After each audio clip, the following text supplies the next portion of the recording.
Bienvenidos al podcast del Instituto Fe y Libertad. En este espacio conversamos con expertos y analizamos posturas sobre economía, religión, libertad y más.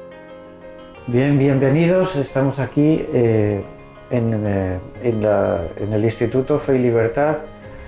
Tengo el gusto, el honor de estar con la doctora Sakishis López-Izcoy y un servidor, Luis Martínez Ferrer, y estamos aquí para hablar de una figura, de un evangelizador del siglo XVI, el fraile dominico Domingo de Vico, Fray Domingo de Vico, y su obra Teologia Indorum. Tenemos con nosotros a Sakishis López-Izcoy, que ha trabajado mucho esta obra y la sigue trabajando.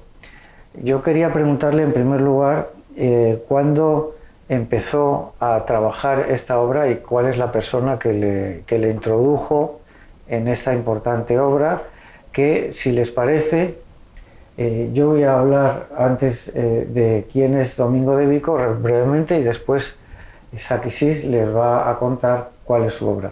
Domingo de Vico es un dominico español que nació en Úbeda, en Jaén, en Andalucía, en España. Allí se hizo dominico y fue a estudiar a la Universidad de Salamanca, donde estudió teología y también lenguas. Estudió latín, griego y hebreo, y después pues hizo su viaje a Guatemala junto con Bartolomé de las Casas, al que acompañó en la empresa de la evangelización de Verapaz. Allí Domingo de Vico conoció a muchos pueblos indígenas distintos y conoció a muchas lenguas, es casi lo más conocido de él, pero esto quizá nos hablará más Sakishis. Y por fin en 1555, no recuerdo bien si es 55, hacia esos años, pues fue sacrificado por los indios lacandones y murió violentamente. Lo que más nos llama la atención de Domingo de Vico, o una de las cosas que más nos llama la atención, es su obra Teologia Indorum, una obra extraordinaria de la cual nos va a hablar ahora Candelaria para presentarnos la obra sobre la cual vamos a dialogar. Candelaria, ¿qué es Teologia Indorum? Gracias, profesor. Agradezco también Fe y Libertad por el espacio que nos dan en este momento de poder dialogar un poco acerca de esta obra. Pues ya el profesor dijo quién es Fray Domingo de Vico, así brevemente. La Teologia Indorum pues es una obra de él, escrita por él, por de Vico, desde su puño, me imagino, pero según la historia pues tuvo ayudantes quichés, como Diego Reynoso, a quien menciona mucho el autor Gary Spark. La Teologia Indorum es un manuscrito escrito desde el idioma quiché, con caracteres latinos del siglo XVI. Desde mi punto de vista, la Teologia Indorum pues, es una obra de catequesis, fue una obra de evangelización en sus tiempos, y pues la riqueza lingüística, yo que soy lingüista, es lo que más me llama la atención del manuscrito. La riqueza lingüística que ahí se encuentra, formas del idioma que en el pasar de los siglos han caído en desuso. Y yo como lingüista, eso me llama mucho la atención. He estado escribiendo sobre formas muy propias del quiché que se han quedado en la historia y formas que se mantienen hasta el día de hoy. O sea, yo le llamo a esta obra como también una base de resistencia lingüística y cultural. Muchas gracias. La primera vez que usted comenzó a trabajar sobre la Teologia Indorum, que aquí tenemos uno de sus libros, fue con el padre Antonio Galo. ¿Nos puede contar quién es Antonio Galo, cómo le ayudó, cómo le introdujo? Así es.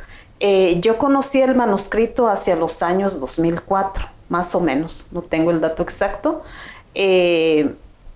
La obra, el trabajo, lo iniciaron otros colegas lingüistas también, Uno pues ya está en la otra dimensión de la vida, don Martín Chacach y Ajpo Pablo García, que pues sigue también de cerca con esta obra. Ellos iniciaron el trabajo de transcripción, el trabajo de paleografía. Yo llegué a la URL en el año 2006 y mi primer trabajo fue el manuscrito. Entonces me contaron que Padre Galo tuvo que ver con la traída de la copia del manuscrito de la Universidad de Princeton. Entonces las obras que están en el instituto, en aquel entonces Instituto de Lingüística y Educación, pues fueron copias de copias.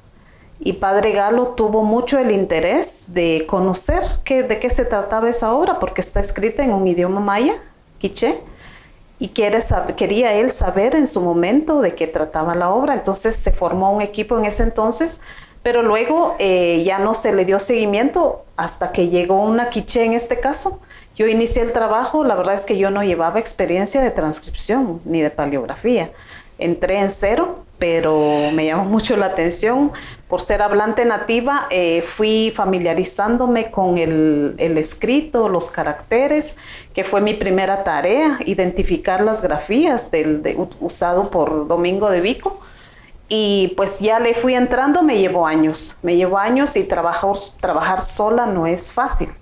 Entonces, pero Padre Galo siempre estuvo empujando esta obra y hasta la fecha, aunque ya no está cerca del departamento donde estoy ahora, pero él sigue motivando para que este trabajo continuara. Entonces, la iniciativa principal fue de él en coordinación con la dirección del instituto en aquel entonces.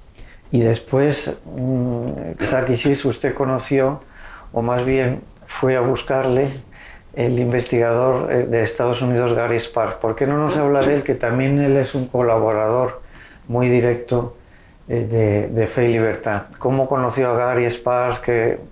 ¿En qué situación él la buscó, etcétera? Sí, dato exacto no me acuerdo, pero sí a raíz de la transcripción que habíamos iniciado en el instituto en esos años, él se enteró, Gary Sparks se enteró de que pues había alguien trabajando el manuscrito en la Landívar y pues buscó referencias y llegó. Lo que recuerdo es que llegó a la Landívar y tuvimos ese encuentro como lo tuvimos con usted en algún momento.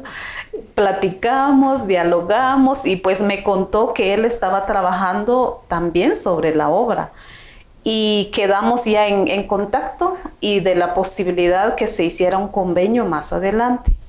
Entonces yo lo vi muy bien, igual él. Desde entonces quedamos en contacto para ayudarnos en el proceso y el convenio no llegó hasta el año 2016, que fue un convenio casi de 5 años. Se inició el trabajo en equipo, ya no me quedé yo sola, sino trabajamos en equipo con una versión diferente a la que yo tenía en el instituto. La versión que yo inicié es de estos ejemplares. Aquí solo hay 3 tomos.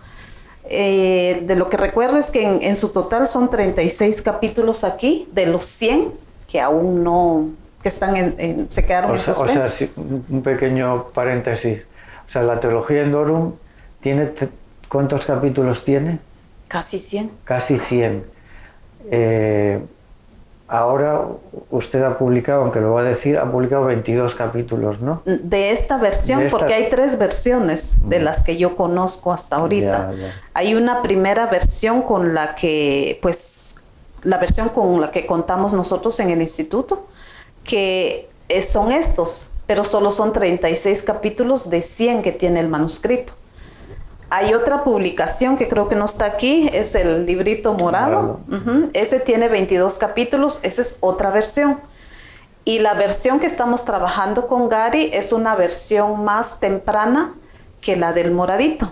Son lo mismo, o sea, son la misma versión que es el segundo volumen de la Teología Indorum, pero hay una copia más tarde y hay una copia más temprana. Y la copia más temprana es la que tenemos la que tuvimos en convenio y sobre la cual seguimos trabajando hasta la fecha. Bueno, les digo a los que nos están escuchando que tengan paciencia porque las obras antiguas, o sea, como no se publicó por imprenta, Teología Indorum era una obra muy importante, que los misioneros la vieron muy importante, y existen varias versiones en varias lenguas, varios idiomas indígenas. Entonces, por eso Candelaria está hablando de diversas versiones, porque los investigadores van viendo cuál es la mejor, la más, quizá la más cercana a lo que hizo Vico.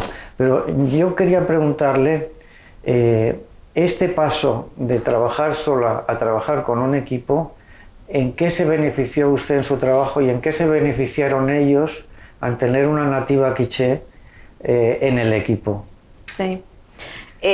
Cuando yo estuve sola, pues habían cosas, por ejemplo, la cuestión teológica, quizás la filosófica del manuscrito, pues yo lo dejé por un lado porque mi interés era más la lingüística y la lingüística descriptiva, que ha sido mi campo de trabajo en todos estos años. Cuando ya nos encontramos en equipo, pues nos complementamos las disciplinas. Yo como nativa hablante, yo creo que caí enhorabuena con el equipo, porque era necesario tener hablantes en el equipo. Porque pues ver el idioma o entender el idioma, entender contextos del idioma, no es lo mismo para un nativo, una nativa, y que para alguien que solo ha aprendido el idioma. Y no descarto que Gary habla bien el quiché. O sea, el equipo, puedo mencionar, está Gary, está Frauca, ella es una colega alemana, está Sergio Romero, él es guatemalteco, con nacional, pero pues está más en el extranjero. Entonces, nosotros los cuatro nos complementamos bastante, y eso hizo que el trabajo no saliera pronto, sino se extendió más. Porque en nuestras reuniones, que eran una vez al año, una vez aquí en Guatemala, otra vez nos reunimos en Washington, las discusiones iban, pero para largo, discusiones muy ricas, y entonces la opinión de cada uno como teólogo, la otra como historiadora o como historiador o lingüista, antropólogo, o sea, todo eso. Y yo como lingüista y hablante nativa, pues sí, nos enriquecimos mucho. Entonces eso vino a beneficiarme y a enriquecerme a mí en mis conocimientos también, y yo creo que el aporte mío para con ellos como nativa hablante también fue de mucho provecho. Entonces, la versión principal de la Teología Indorum es en quiché. Sí, mayormente quiché, según yo, porque pues yo no he revisado del todo el manuscrito, porque con estos primeros solo ahí llegué. Y yo he querido ir más allá con los otros capítulos, pero no he podido, porque empecé a trabajar la otra versión, pero solo llegué con 22 capítulos. Y luego entramos con esta otra versión, que también solo trabajé 25 capítulos. Entonces tengo que leer casi que el total de 100 capítulos como para darme cuenta del conocimiento o de las cuestiones profundas que hay en el manuscrito. Pero de lo que yo he visto en estos años de trabajo, es que el manuscrito sí es quiché mayormente, pero también refleja el idioma cachiquel y el idioma tzutujil. Entonces, eso es una gran riqueza, y por lo mismo es que no lo puede trabajar solo una persona, sino es mucho más rico trabajarlo en equipo, porque los otros hablantes aportan mucho desde sus propios pensares y sentires sobre el trabajo. Entonces, Fray Domingo de Vico, ¿cómo es posible que llegara a dominar tantas lenguas y no solamente hablar, sino llegar al pensamiento quizá profundo, ¿no? Porque yo he leído la introducción que hace al otro libro que, digamos, coloquialmente llamamos el moradito, que es una fase posterior de estudio de Candelaria.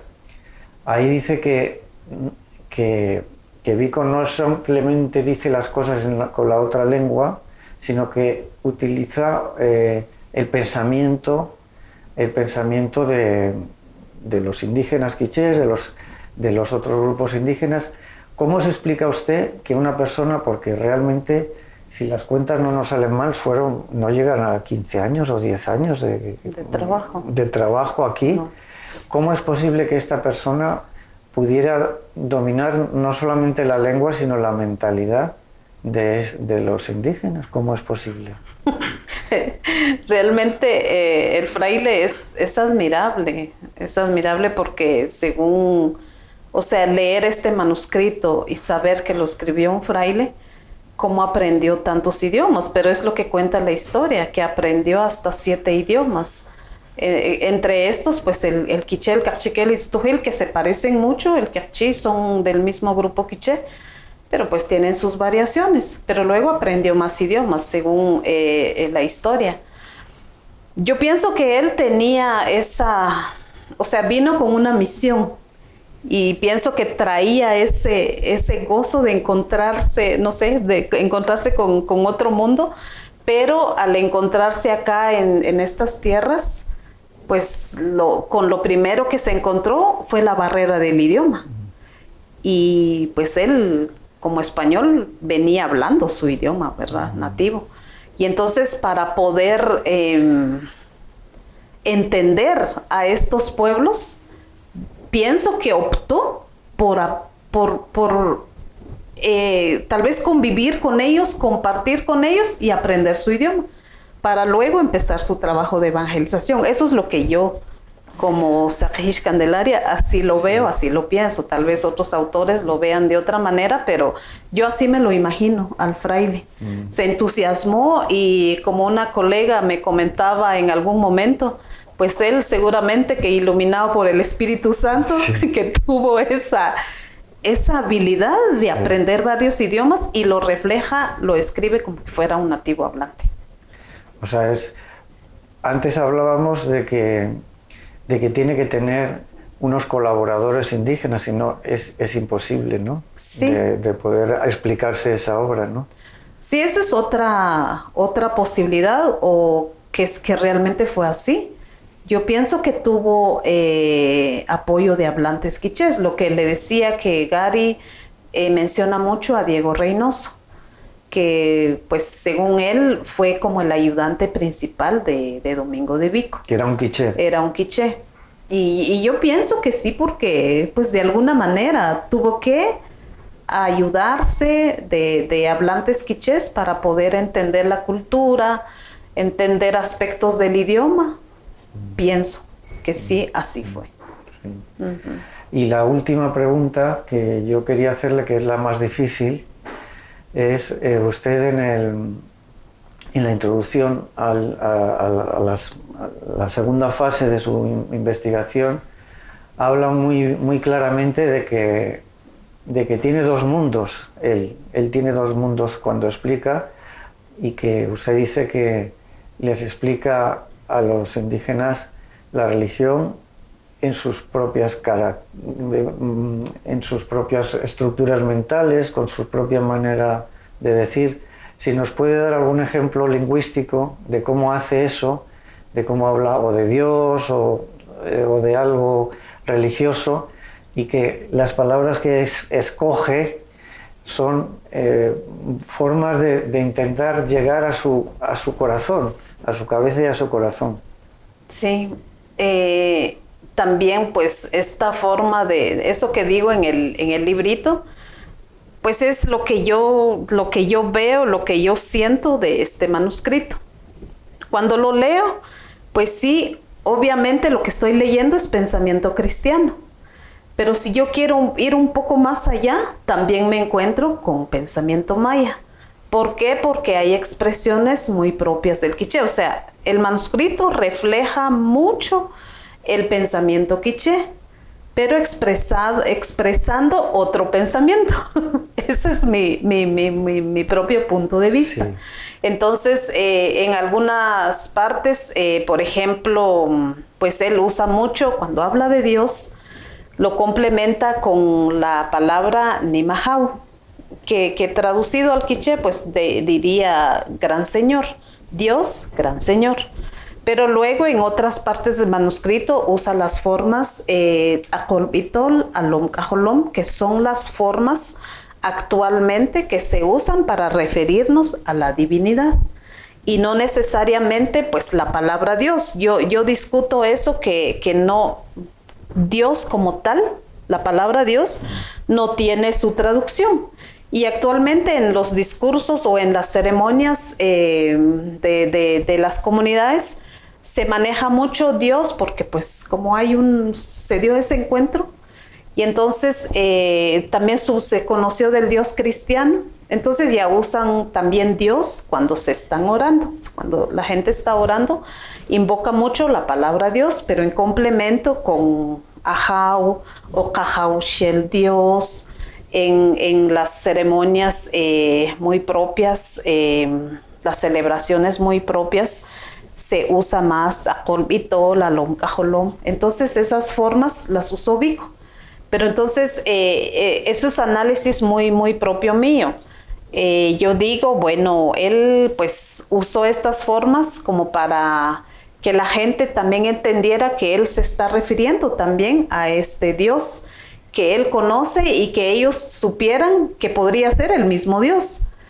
Pero es lo que yo discuto, que no, o sea, no necesariamente sea el Dios cristiano, sino la forma de ver de las comunidades a esta divinidad y que le llaman con varios nombres. Yo diría, si me permite, que puedo aportar algo aquí sobre esto, porque como usted decía, es muy interesante y también distintas perspectivas, ¿no?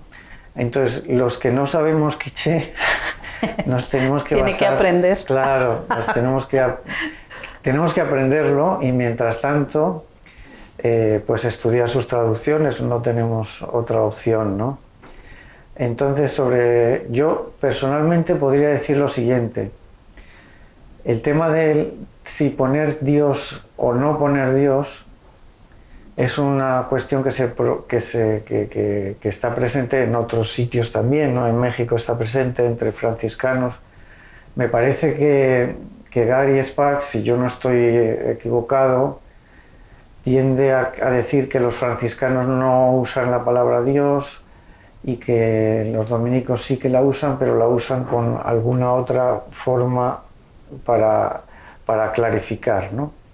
Esto es muy interesante porque desde el punto de vista de los evangelizadores, que es lo que yo he estudiado, ellos lo que quieren transmitir es el Evangelio, y el Evangelio es Cristo, y Cristo es uno que ha salvado a todo el mundo, y ha salvado a ellos, y ellos no son los que poseen sus almas, sino que son servidores de una voluntad de Dios. Ellos son mensajeros transmisores, y tienen que presentar ese Dios que es el único a su cultura para que ellos lo entiendan. Entonces y eso no es fácil, y por supuesto lo primero es saber su lengua, pero después de ese primer paso hay que decir, yo cómo les explico esto que ellos tienen o no tienen, tienen religiosidad o no tienen religiosidad. Yo pienso que Domingo de Vico es como otros misioneros, es uno que tiende puentes. O sea, no es que destruya lo que tiene delante, sino más bien lo planifica. O sea, la ecuación no sería falso, verdadero, inútil, sino la ecuación sería imperfecto, perfecto, imperfecto, plenitud. O sea, hay algunas frases de los primeros capítulos que ustedes ya las han traducido, donde le dice Vico a los indígenas, ese Dios es el que el formador, el engendrador, que me parece que son esas palabras que ha usado. Son otras, pero sí van en el generador, formador. Este es el Dios que os estamos predicando. Entonces, como diciendo, este Dios que vosotros conocéis solo parcialmente, pero es el verdadero. O sea que yo te estoy ayudando a dar plenitud a lo que tú ya conoces.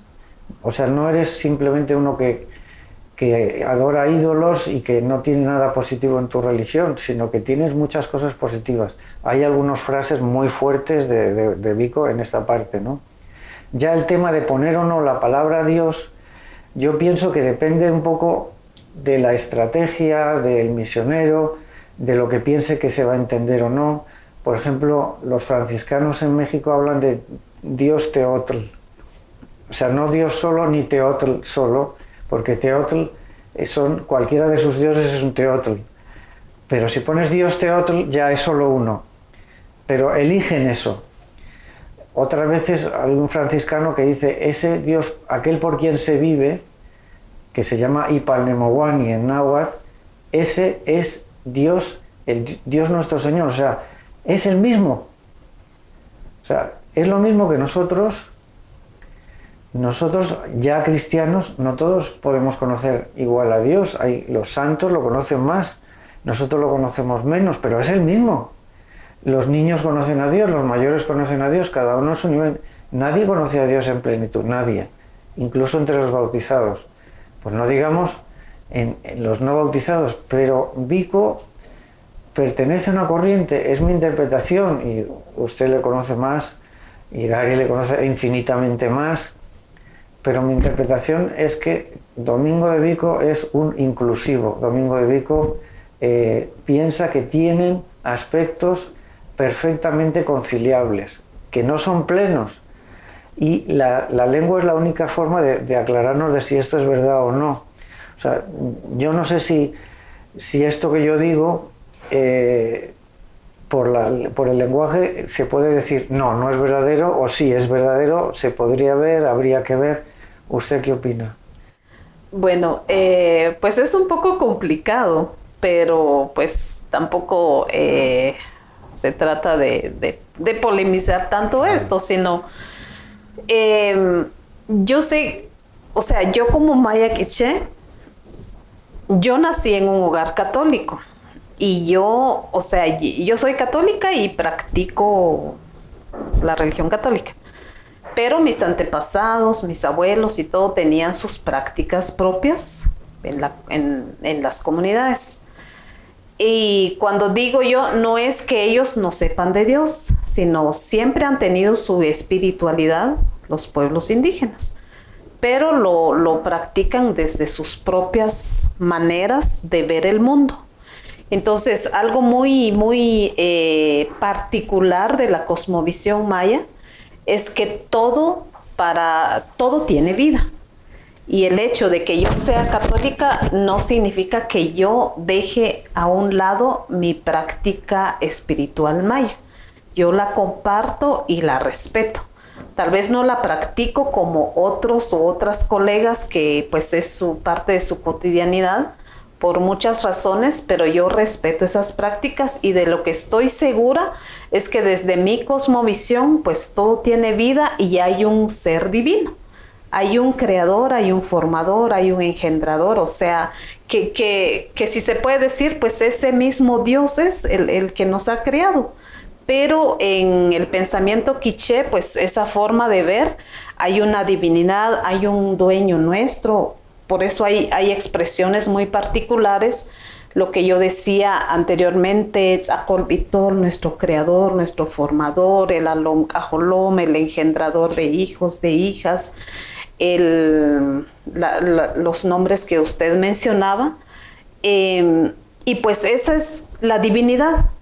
Y muchas veces eso se ha interpretado cuando en algún momento se decía, o tal vez se dice todavía, ya no he escuchado que los indígenas somos politeístas, y eso no es cierto.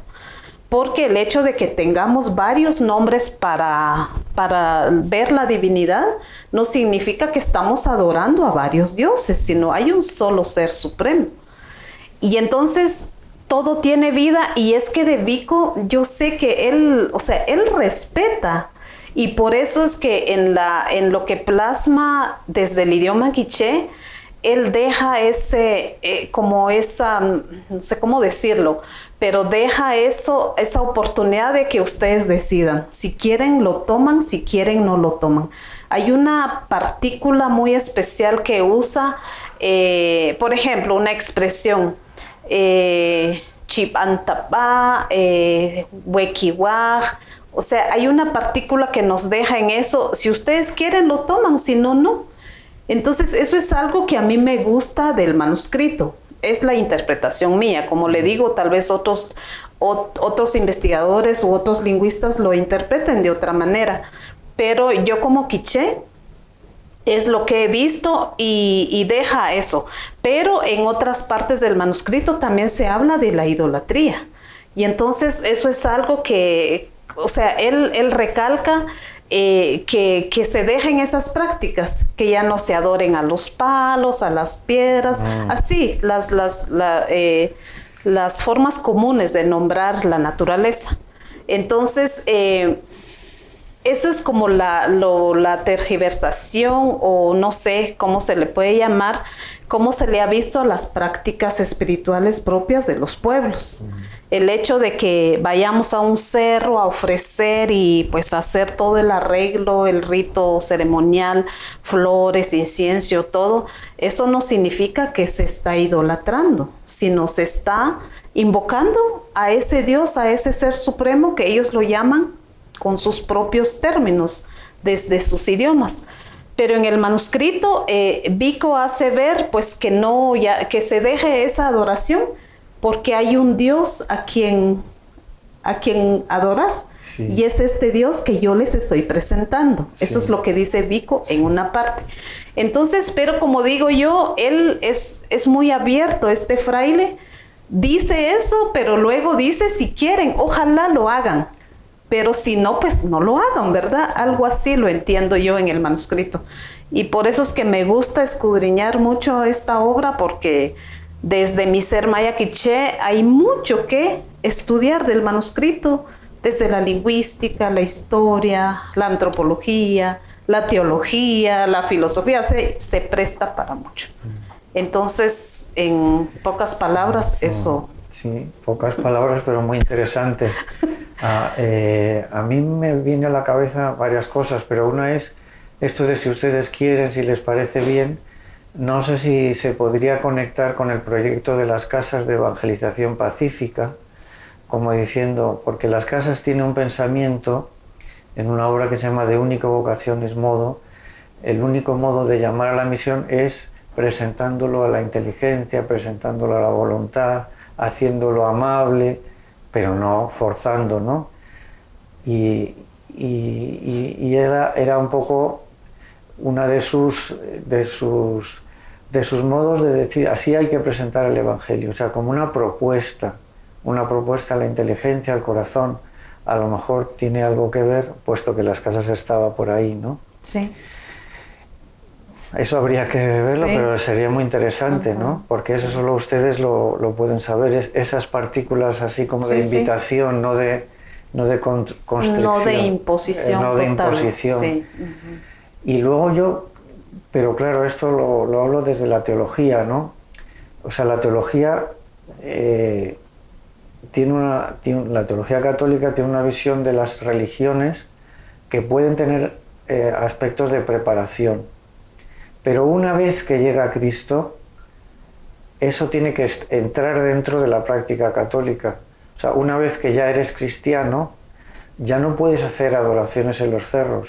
Antes sí, y estaban bien, porque Él era el único creador.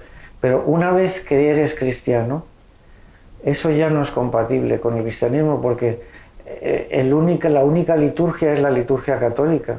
O sea, lo que tenías antes te ha podido ayudar, pero ya no lo puedes seguir haciendo, porque entonces es fácil que en tu cabeza, en tu corazón, todavía sigas en lo anterior, que era preparatorio.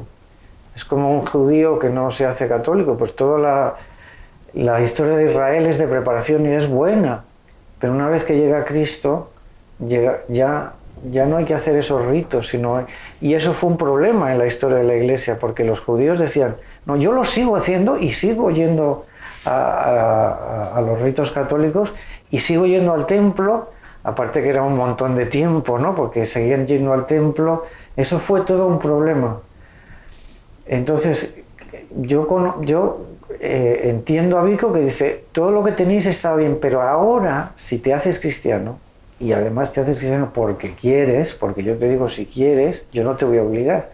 Pero una vez que te hagas cristiano, hay algunas cosas que tienes que dejar, que antes eran buenas y te preparaban, pero ya eso ya pasó. Es como un niño, ya eres mayor, ya no puedes hacer jugar con eso porque ya eres mayor. Eso estaba bien, pero hemos cambiado de sitio.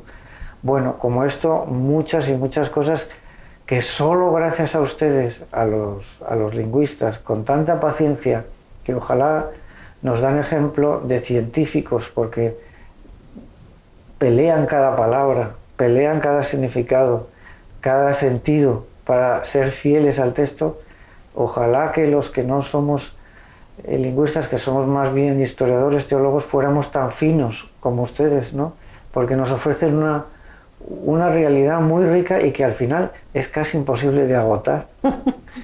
Pero esta obra, Teología Indorum, que creo que una de las claves es no perder el contexto, porque es tan rica que si uno solo estudia Teología Indorum y no estudia otras cosas parecidas, y porque les pueden dar luces, por un lado para ver la grandiosidad del Vico, porque Vico, no es uno más.